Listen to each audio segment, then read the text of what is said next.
बाबर का प्रारंभिक जीवन। बाबर का तुर्की भाषा में अर्थ होता है बाघ। वह अपनी वीरता तथा निर्भीकता के कारण ही इस नाम से पुकारा जाता था, परंतु उसका वास्तविक नाम जहीरुद्दीन मोहम्मद था। उसके पिता उमर शेख मिर्जा और माता कुतुलुग निगार खानम थी। बाबर का जन्म 14 फरवरी 1483 ईस्वी में फरगना राज्य में हुआ था। 1494 ईस्वी में अपने पिता की अचानक मृत्यु के कारण उसे 11 वर्ष की आयु में ही फरगना का शासन संभालना पड़ा। शासन काल के प्रारंभ से ही उसे अपने रिश्तेदारों के लालच के कारण अनेकों संकटों का सामना करना पड़ा, लेकिन फरगना की प्रजा की राजभक्ति के कारण उसे सफलता मिली। धीरे धीरे बाबर की महत्वाकांक्षाएं बढ़ने लगी और वह फरगना के छोटे से राज्य से संतुष्ट न रह सका। परिणाम स्वरूप उसने समरकंद को जीतने का प्रयास किया। बाबर ने समरकंद को कई बार जीता, लेकिन हर बार ये उसके हाथ से निकल गया। आखिरकार उसे 2-3 वर्ष तक बड़ी कठिनाइयों का सामना करना पड़ा। मध्य एशिया में स्थायी सफलता न मिलने के कारण उसने अफगानिस्तान में अपना भाग्य आजमाने का प्रयास किया। काबुल में उस समय अराजकता फैली हुई थी। अनुकूल परिस्थितियों से लाभ उठाकर बाबर 1504 ईस्वी में वहां का शासक बन बैठा, लेकिन उसकी समरकंद विजय की आकांक्षा अब भी समाप्त न हुई। 1511 में उसने समरकंद पर विजय प्राप्त करने का अंतिम प्रयास किया। थोड़ी देर के लिए वह खुरासान, बुखारा और समरकंद पर अधिकार कर लेने में सफल तो हो गया, लेकिन प्रदेश में विद्रोह फैल जाने के कारण 1513 से लेकर 14 के बीच में उसे पुनः काबुल चले जाना पड़ा। अगले 4 वर्ष तक उसने कोई युद्ध नहीं किया। 1519 में बाबर की आकांक्षा फिर जाग उठी और उसने भारत को जीतने का निश्चय किया। बाबर के आक्रमण के समय भारत की राजनीतिक दशा। बाबर के आक्रमण के समय भारत की राजनीतिक दशा बड़ी खराब थी।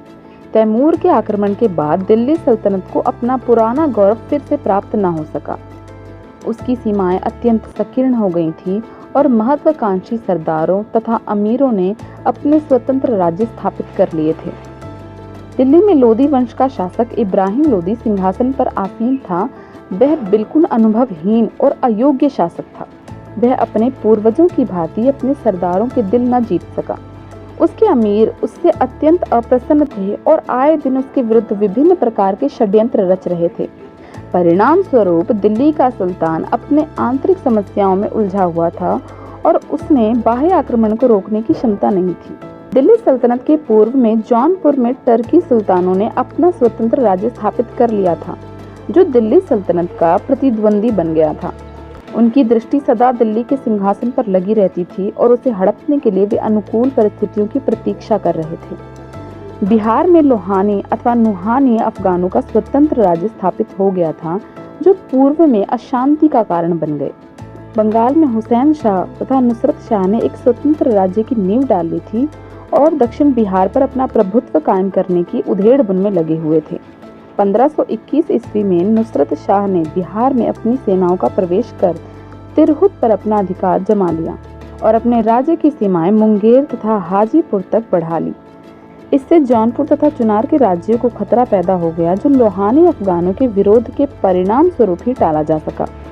उड़ीसा में भी इस समय स्वतंत्र राज्य बन गया था, परंतु उसके शासकों की रुचि उत्तरी भारत की राजनीति की अपेक्षा दक्षिणी भारत की राजनीति में अधिक थी। राजपुताने में राणा सांगा के नेतृत्व में राजपूत राज्यों का एक प्रबल संघ बन गया था, जो दिल्ली सल्तनत की ओर बढ़ने का प्रयत्न कर रहा था। इसके पड़ोस में मालवा तथा गुजरात में अन्य प्रबल राज्य थे। मालवा में महमूद द्वितीय और गुजरात में मुजफ्फर शाह द्वितीय शासन कर रहे थे।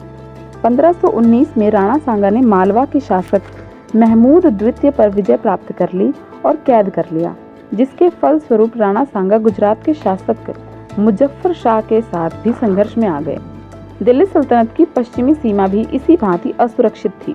पंजाब में लोदी बड़े शक्तिशाली हो गए थे।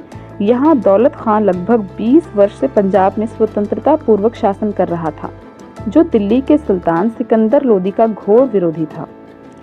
वह अपनी स्वतंत्रता को सुरक्षित रखना चाहता था और इब्राहिम लोदी को किसी भी प्रकार की सहायता नहीं देना चाहता था। इसी कारण वह दौलत खां के साथ सुल्तान इब्राहिम लोदी के विरुद्ध षड्यंत्र रचता रहता था।